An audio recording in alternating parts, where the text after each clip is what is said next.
welcome on to this channel. Chapter 1 Metallurgy. இது வந்து inorganic சாப்டர்ல ஃபர்ஸ்ட் சாப்டர். நமக்கு மோஸ்ட்லி எவாலுவேட் யுவர் செல்ஃப் கொஷின்ஸ்லாம் நம்ம பார்க்கவே மாட்டோம். பட் இந்த கொஷின்ஸும் ரொம்ப ரொம்ப ஈஸி தான் அப்படிங்கிறதுக்காக தான் இந்த video.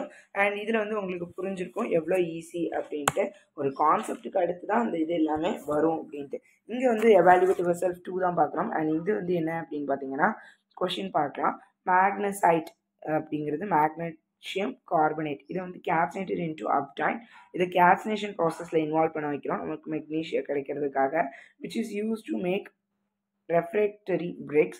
Write the decomposition reaction. Decomposition reaction அப்படின்னா என்ன அப்படின்னா ஒரு காம்பவுண்ட் அதில் இருந்து நம்மளுக்கு பிரேக் டவுன் ஆகி 2 அல்லது மேற்பட்ட அதிகப்படியான நம்மளுடைய சப்ஸ்டன்சஸோ நம்மளுடைய ப்ராடக்ட்ஸோ நம்மளுக்கு கிடைக்கும். அதாவது ஏபின்னு ஒன்று இருக்குன்னா அந்த ஏபி வந்து ரியாக்ஷனை இன்வால்வ் பண்ணும்போது ஏன்னு ஒன்று பின்னு ஒன்று நம்மளுக்கு கிடைக்கும் அப்படின்ட்டு நம்ம சொல்லலாம். இன்னும் ஒரு விஷயம் பார்த்தீங்கன்னா நம்ம புக்லேயே ஒரு ரியாக்ஷன் இருக்கும். CaCO3 வந்து நம்மளுக்கு என்ன ஆகும், டிகம்போஸ் ஆகி CaO ஆகவும் CO2 ஆகவும் நம்மளுக்கு வெளியே வரும்.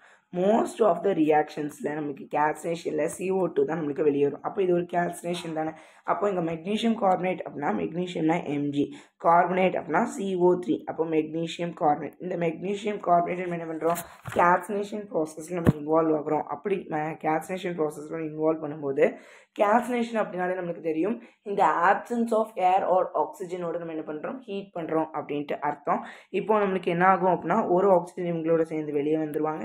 CO2வாக மிச்சவங்க வெளியே கேஸாக மாறிடுவாங்க. அப்போ MgO மெக்னீஷியா ப்ளஸ் CO2 நம்மளுக்கு வெளியே வந்துடும். அவ்வளோதான் இந்த கொஷின். தேங்க்யூ ஃபார் வாட்சிங்.